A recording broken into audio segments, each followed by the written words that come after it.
Hey guys, Endless here, welcome back to the channel. This is part 2 of What If Deku Trained Like Garou. Also check out the other videos on my playlist. But anyways, I hope you guys enjoy. The silver-haired boy stared at his test. Then stared some more. He then muttered, "Oh crap, I didn't study, I just trained the whole time." He glanced over towards his side at the girl who was sitting next to him. Izuku noted that her hair made her stand out in this room of applicants. She had pink hair and has green eyes. As he stared at her, said girl had looked over towards him. Then the two had locked eyes for a moment. But just as it happened, Izuku turned his gaze onto the test and started to answer the questions. And so the test went on like this for another hour, and Izuku was able to answer whatever he knew, hoping at least he would be able to pass with that. He then waited, and that's when present mic could be heard. "Time is up." Izuku sighed and handed his paper to the person at his side. Said girl took it and gave a last glance to the silver-haired boy. But she quickly handed the papers over to the end of the row, and about 5 minutes later, the pro hero collected them and he coughed to gather all of the UA hopefuls' attention. "Alright, you all will be doing the practical exam now." He then said on your desk a small handbook should appear, and if you look through it you'd notice that there is 4 different testing sites on there. City A, City B, City C, and City D. You all will be divided into these 4 testing sites and take the exam from whatever letter is on your paper. The DJ hero then continued. And during this exam you will be destroying robots for 15 minutes, there is 4 different types of them. As he said this, he pressed a button on a remote and pointed at the screen behind him. There is a 1-pointer, 2-pointer, 3-pointer, and there's also a. However, the hero got cut off by a blue-haired boy in the front row. He then spoke with his hand moving robotically. On here it says there are 4 types of robots and you only explain 3. The blue-haired boy then continued. If this is a mistake on UA's part, then it's a grave one. He then turned around and pointed towards a snoring Izuku. And you, if you're just going to sleep during this, I suggest you leave. The silver-haired boy peeked an eye open and stared at Tenya, then he spoke up after a moment. You know, instead of telling people what to do, you should just keep your trap shut, and listen. He was about to explain about the 0-pointer until you had cut him off. Tenya's eyes went wide and he immediately bowed towards present Mike, who just sweat dropped. He then spoke after a moment. It's alright. The 4th robot is nothing, just an obstacle in this exam, and you don't need to fight it, you will earn nothing. He then continued his speech and Izuku stared at his card and thought. I got City Site C. Once present Mike dismissed them to get changed, Izuku stood up and walked over to a changing room. 10 minutes later. Izuku was now wearing a black skin-tight black long-sleeved shirt with black sweatpants and white shoes.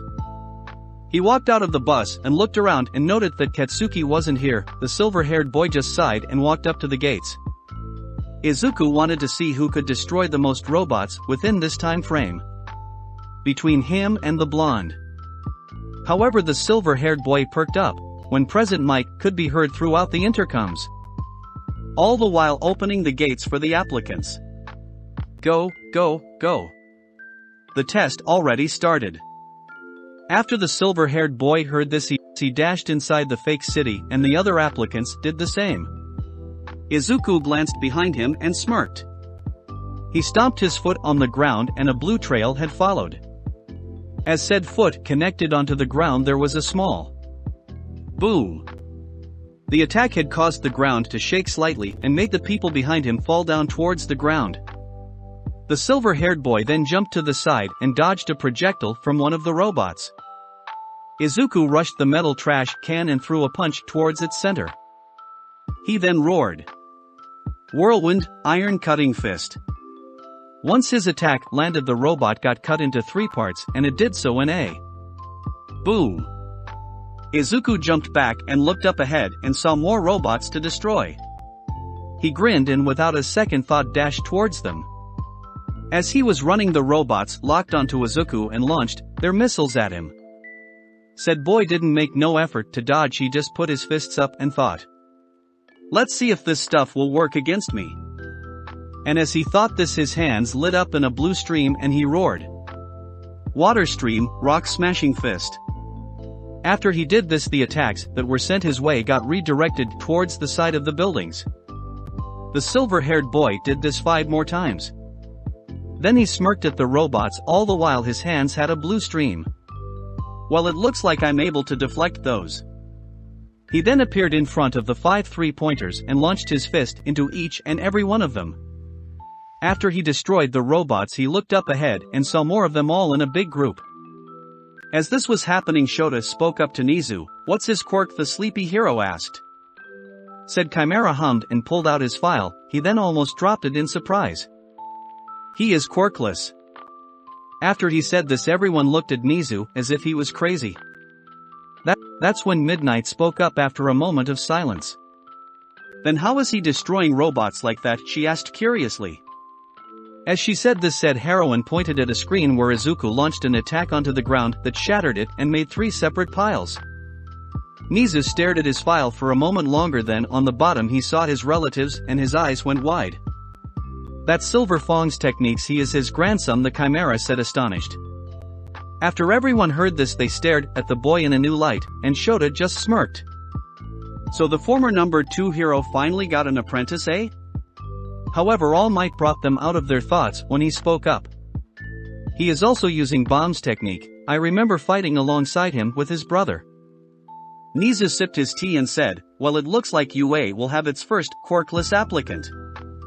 After he said this, Aizawa spoke up. I want him in my class.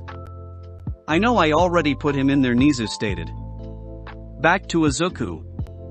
He dashed at another 3-pointer and thought. Let me try something new.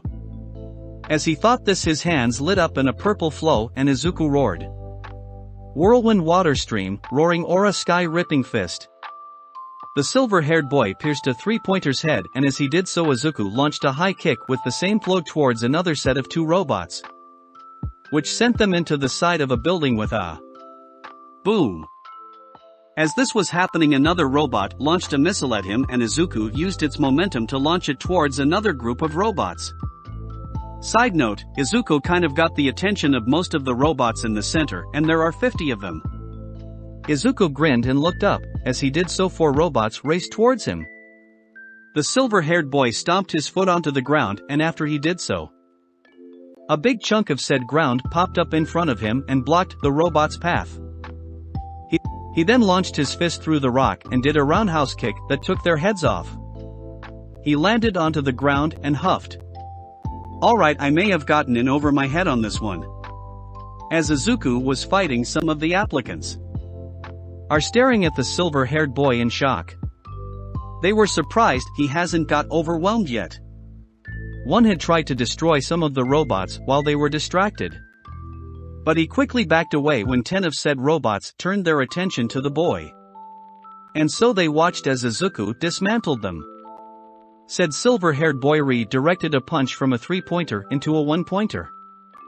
As he did this, Izuku cut off its arm and launched it through another robot's head. Come on, let's keep going. Izuku roared in barely contained excitement. He likes to see his hard work pay off, and fighting these odds made his heart pump faster. After Izuku said this, Nizu just shrugged and pressed the big red button. All of the teachers just stared at him in surprise. What, he wants more of a challenge? Why not give him one? The Chimera shrugged again and started to sip his tea. Aizawa just sweat dropped, then stared back at said screen. Izuku had heard rumbling down the street, and he stopped hitting a 1-pointer robot with its own arm. He looked down towards said robot and it said, LME dash. However, Izuku smashed his foot through its robotic head. He then stood up straight, and the silver-haired boy barely noticed that he was standing on top of a pile of robots. Oh, when did this happen? He questioned. As he said this, he saw something coming out of the ground. And Izuku waited and saw that it was the 0-pointer. After the silver-haired boy saw this, he jumped down from the pile of scrap and landed onto the floor with a boom. The ground cracked at where he landed, and said landing caught the 0-pointer's attention. The silver-haired boy cracked his neck and stretched a bit. Well, that was a good warm-up. Now it's time for the main fight. As he said this, Izuku got into a stance and spread out his legs. After he did this, the zero-pointer launched projectiles towards said boy. Izuku dashed forward, and as he did, there was a purple trail following after him.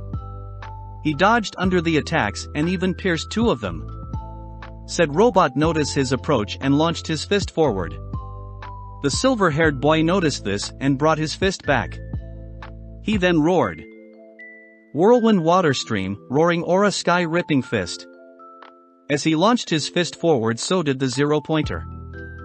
Then the two punches connected, and it created a shockwave that could be felt throughout the city. The two punches looked evenly matched until its arms started to crack, and after a minute, there was a creak. Izuku grinned and pushed more power into the attack, and after he did this, the zero-pointer's arm fell off and flew on top of a building. The silver-haired boy huffed and his eyes went wide when the zero-pointer launched another punch towards Izuku. He put his guard up and got sent flying towards the entrance of the city. Boom! There was now a big crater at where Izuku landed, and Nizu looked like someone kicked his puppy. Did I just kill him? He asked. Aizawa just stared at the principal and spoke calmly.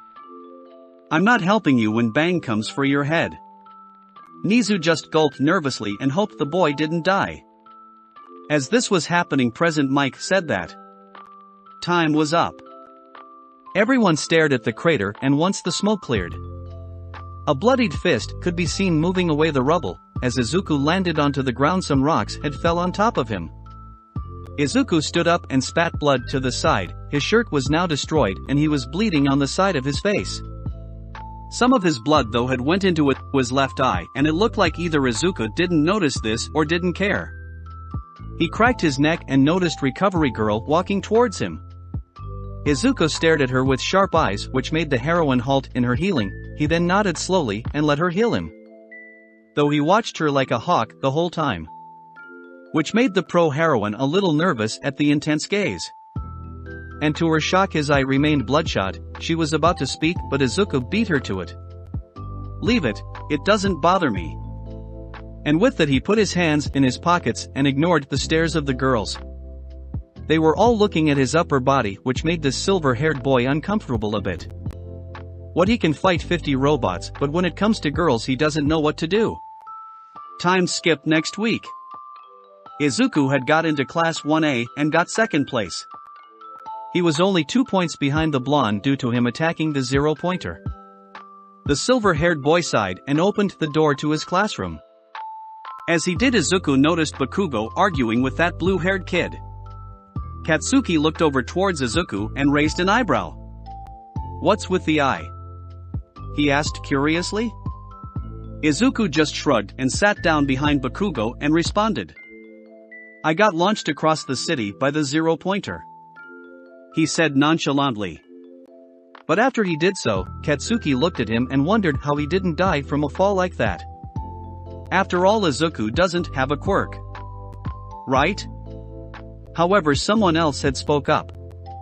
You were the boy that the zero-pointer launched away, she said. Izuku turned his gaze where he heard the voice and quickly looked away, because said girl has her hands under her chin and was staring at his eye in wonder.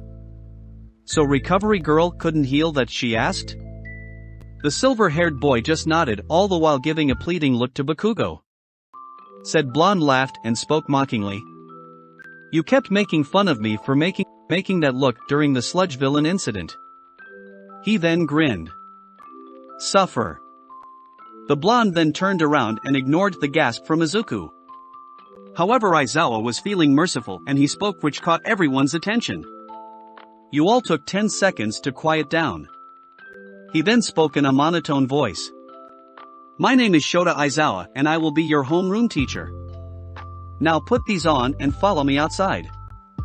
As he said this, Aizawa put P uniforms on his desk and walked out.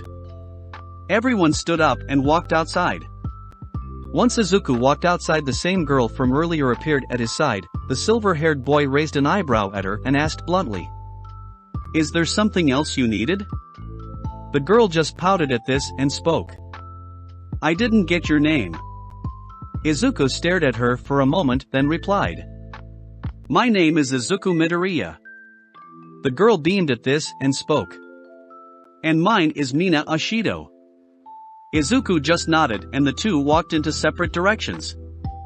Once they reached the changing rooms. 5 minutes later. Class 1A was now standing in front of Aizawa, who just stared at them for a moment. Without warning, he threw a ball towards Bakugo and said to launch it in that circle over there. With your quirk. The blonde for his part just nodded and stretched all the while. Walking towards the circle, and once he was standing in the center, he brought his arm back and launched it forward with an explosion. That left his grasp with a boom. Katsuki then casually walked over towards his class and waited for Aizawa to say his score. Once his phone beeped, Aizawa showed the students his phone and he spoke up. If you all want to become good heroes, you need to know your limits, so you can surpass them. On the phone it read 805 meters. And so I'm going to skip towards the ball throw. During the test Izuku finished in the top 3 or so. And so now we are here. Izuku stared at the ball in his hand and he looked over towards Aizawa, who spoke up. Can you use the move that destroyed the zero-pointer's arm? The man asked. After the silver-haired boy heard this, he shrugged and got into a stance. As he did so, Aizawa activated his quirk to make sure that the silver-haired boy is quirkless. Izuku then roared as he launched the ball forward and a purple stream followed after it. Aizawa saw this and deactivated his quirk. So that move is completely martial arts, he thought. He then spoke up to the class while showing the score, which was 801 meters. Good job Midoriya to be able to place top 3 without a quirk. After he said this, the class stared at said boy in shock, who just looked at Aizawa with a straight face. The pro hero then pressed a button and showed the class their scores. First place Momo Yaoyorozu.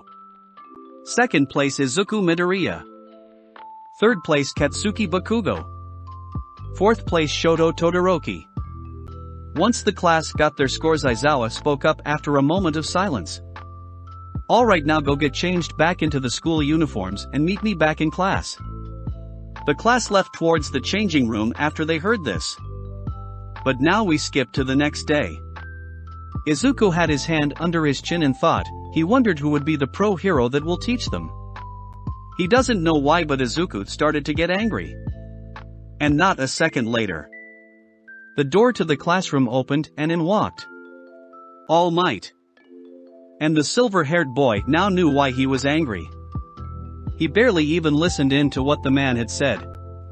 Something about battle trials and hero costume. Izuku walked up towards the wall and grabbed his briefcase without giving a glance towards All Might. Said hero noticed this and frowned. He didn't think Izuku would still hold a grudge against him.